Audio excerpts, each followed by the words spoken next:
แต่สิมาเฮ็ดเมนูหยังนี่ล่ะเมนูหยังมื้อนี้เฮาไม่รู้เมนูผัดกะเพราไก่กะเพราไก่ดีผงชูรสน้ำตาลก็จะเป็นไงก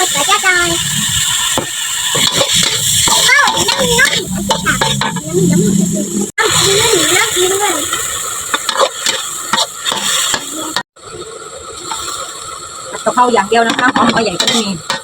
กินยังไงทำแบบยังไงไม่ได้เผ็ดดอกลาดจานด้วยลูกจานด้วยลูกจานเสียบนี่หน่อย